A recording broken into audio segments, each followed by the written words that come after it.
Hi, this is Jill. Welcome to the Life After podcast, where we talk about moving from surviving to thriving.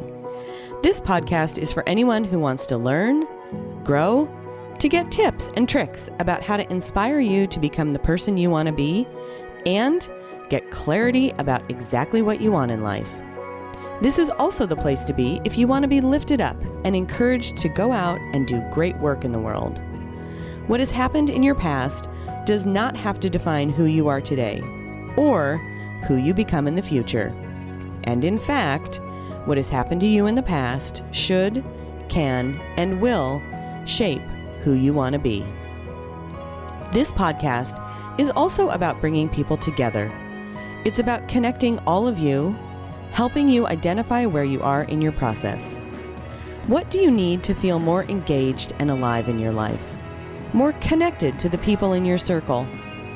This is a community of those who are looking to improve our world in the way that is most meaningful to them. Why is this important? Because how we show up really matters. Bringing more service, kindness, and love into the world is critical right now.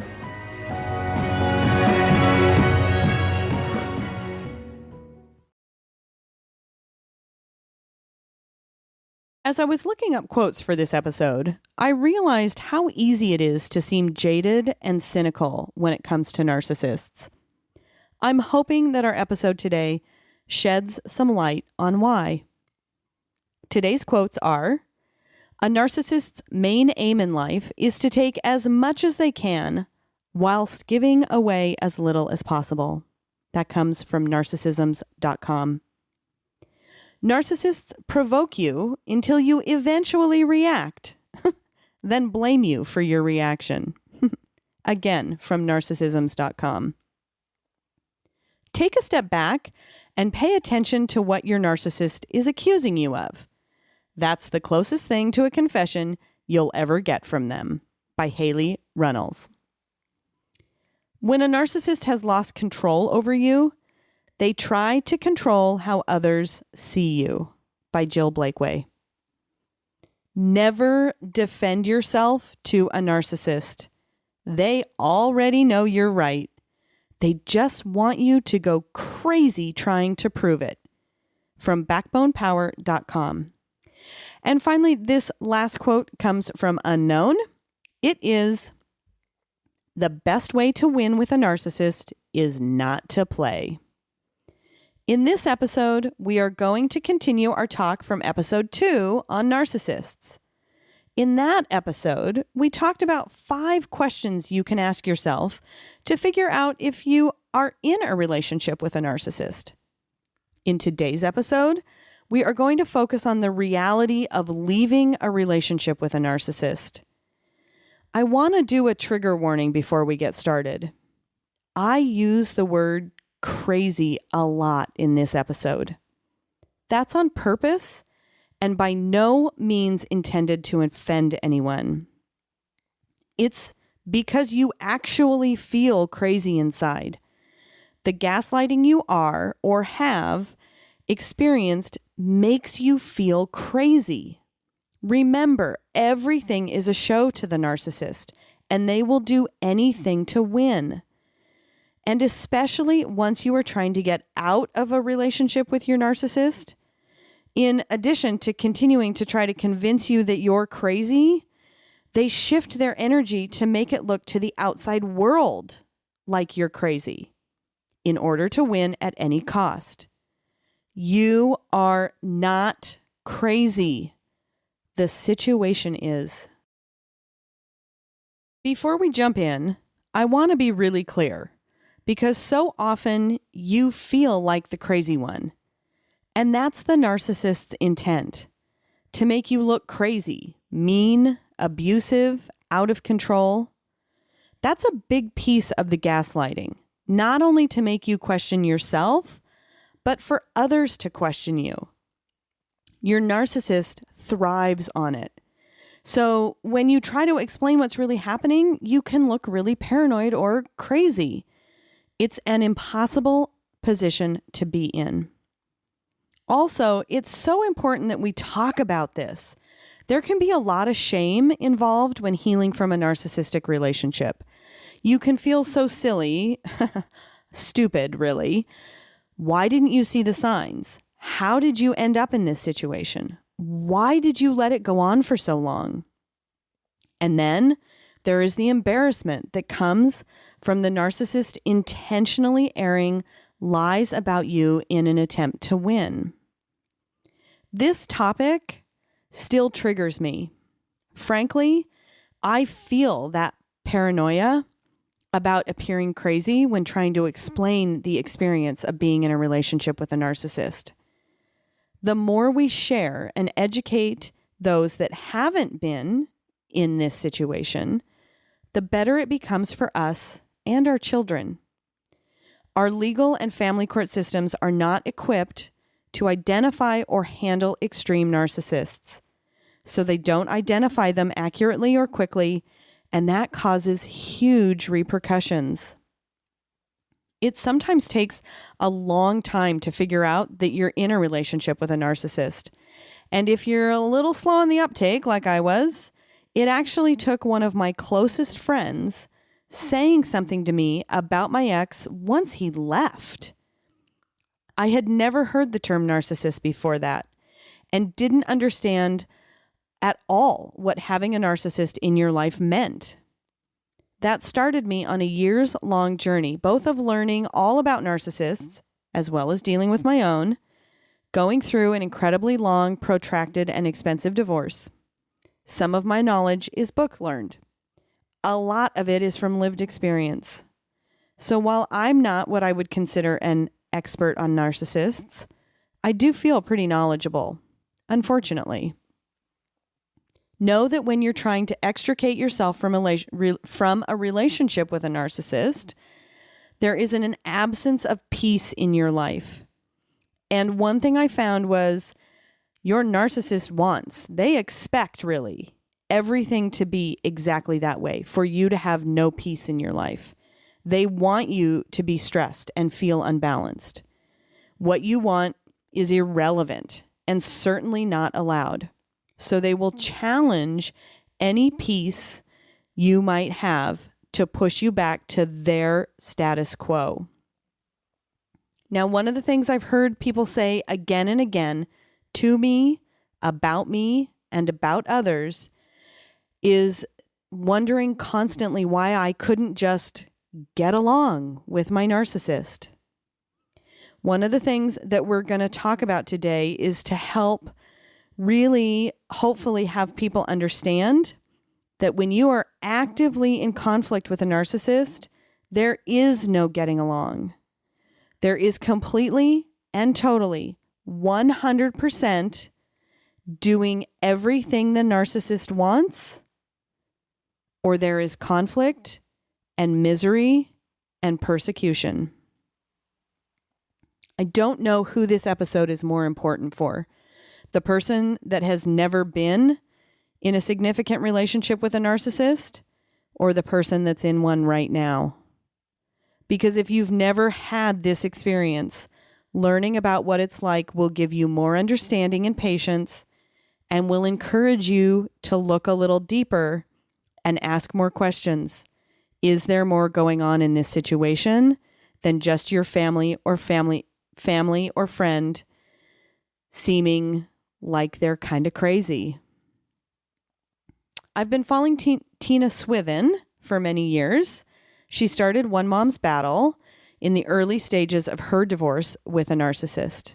I've mentioned her several times and find that her resources can be very helpful, particularly if you're in the process of divorcing a narcissist.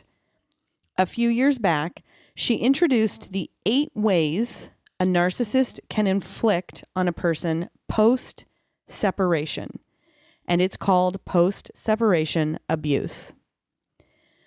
Those 8 ways are alienation allegations, neglectful or abusive parenting, coercive control, isolation, harassment and stalking, legal abuse, financial abuse, and finally, counterparenting. We won't go through all of them today. I wanted to introduce the concept of post-separation abuse and use it to explain why we can't just get along.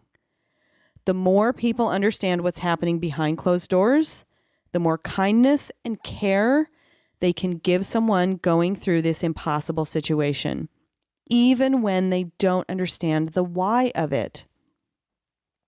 One way that most people don't think about as a form of abuse is financial abuse.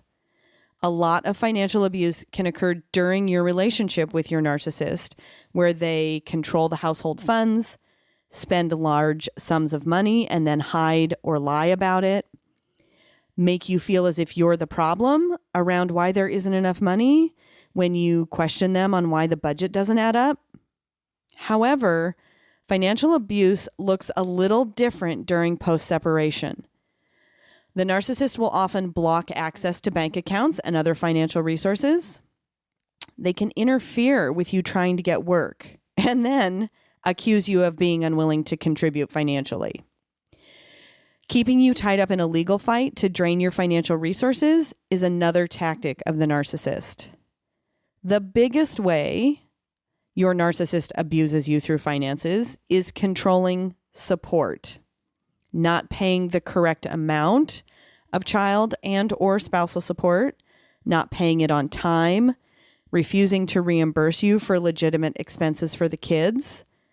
When you are trying to rebuild your life, it is incredibly stressful when you are not in control of the money you need to live and support your children.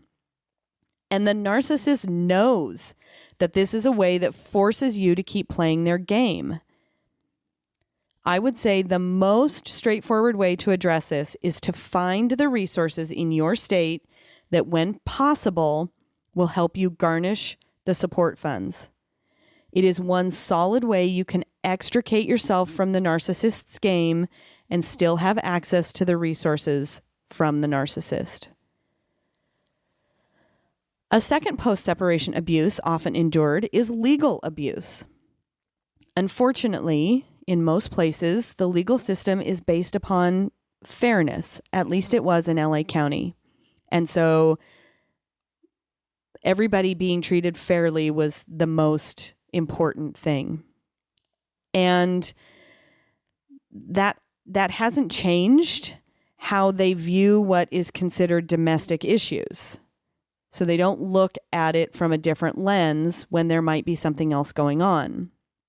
Now, that is not to say that there aren't judges, lawyers, law enforcement, legal advocates, guardian ad litems, etc., that are working really hard for the benefit of people trying to get out of unhealthy relationships. I had an attorney that believed me, saw what was really happening, and fought hard for the kids and I. It just took 9 years. We were in a system that didn't understand or acknowledge that when a divorce is that long and protracted, there's something else going on. Legal abuse is really hard to navigate because it's a place where if you've got educated judges and attorneys and any of the other myriad of staff involved in the court system, they can create some accountability for the narcissist. The narcissist can't or won't follow through, and then you can get the relief you're asking for from the court. Unfortunately, this takes time, even in the best of circumstances, and therefore can cost a lot of money. To counter this as best possible, be really detailed in the information you collect. Be very honest and transparent, and make sure everything you claim is absolute fact. If something happened 3 times, say it happened 3 times. Be sure to avoid subjective terms. Don't use few or some, for example. The final post-separation abuse category we'll talk about today is neglectful or abusive parenting. This one is so painful, and one of the main reasons that we just can't get along with our narcissist, because they are hurting our kids. They're doing so intentionally to get at us, to force us to further engage with them, to win the game. Because given the problems I've mentioned in our legal system, they know that there might be little we can do for recourse. And the reality is that neglect is as detrimental to kids as outright abuse. One of my kids came home with a broken wrist once because when they fell, they were at a party and my ex didn't want to deal with addressing it on a Saturday night. Narcissists often abuse substances, and so there is this constant fear of them driving the kids while under the influence. An neglectful or abusive parent, an abusive parent will place their needs above the needs of their kids. One of the reasons so many people stay with their narcissist or their abuser is to protect their kids. You lose that ability after separation, and it's terrifying to think about what might happen when you aren't there to mitigate the damage. The kids become a mechanism of control during separation. So the narcissist knows they are inflicting pain on you through the pain they're inflicting on the kids. In their game, that becomes a win-win. The way to counter this as best possible is to give your kids as many tools as you can. Of course, given their ages, they need to be age-appropriate tools. Be a safe place for them to express themselves while never bad-mouthing your narcissist. Validate their feelings. Make sure they have a phone. I always paid for the kids' phones to minimize my ex's ability to threaten them to take it away as punishment because the phone had to come home with them. Put everything in writing when discussing the treatment of the kids. Be very clear that you will not accept maltreatment of them. Keep meticulous notes with facts only about what is happening, both from the perspective of what your kids are telling you and what the narcissist is telling you. All of these tips over time will have an impact and return both yours and your kids' power. Post-separation abuse is also where reality meets those repercussions. When attorneys, judges, therapists, counselors, law enforcement, teachers, school administrators, doctors, the list can go on, right? When they don't get what's really happening.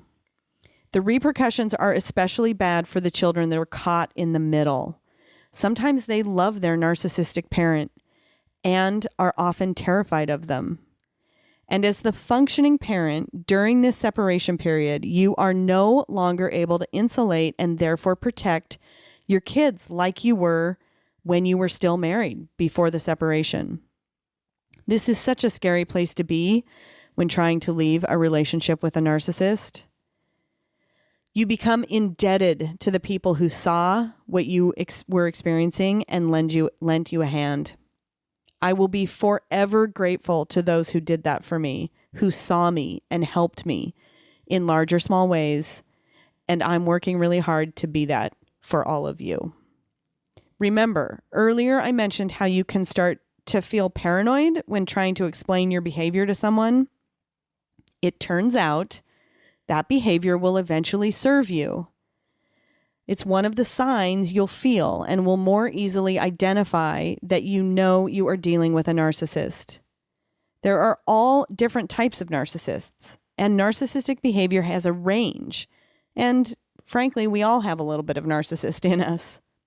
Unfortunately, for those of us that have experienced the more extreme versions of narcissists, tend to be a magnet for other narcissists. So don't be surprised if more narcissists pop up in your life.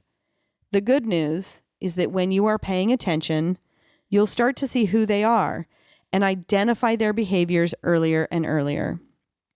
How they make you feel will become red flags.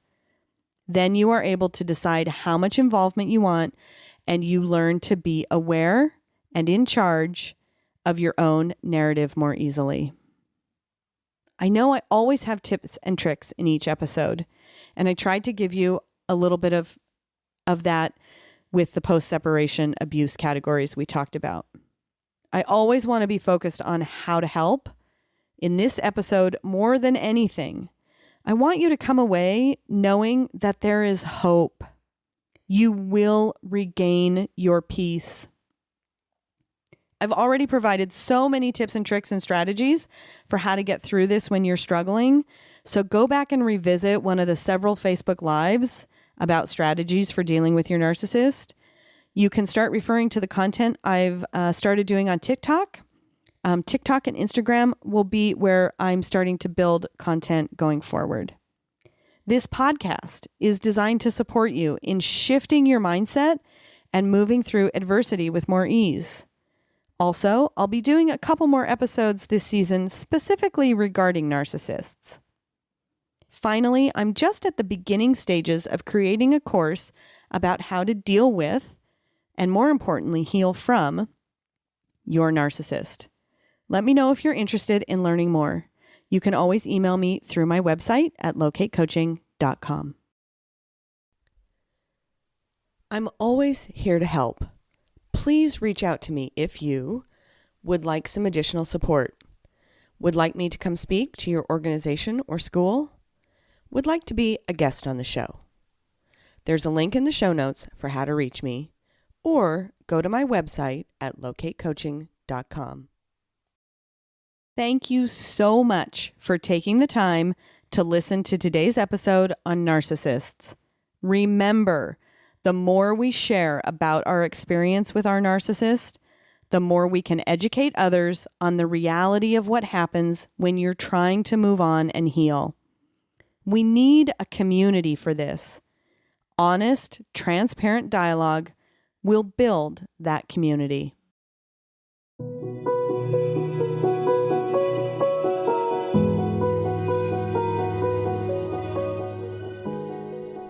I appreciate you sharing these episodes. This podcast is a powerful resource for anyone that is looking to make changes in their lives.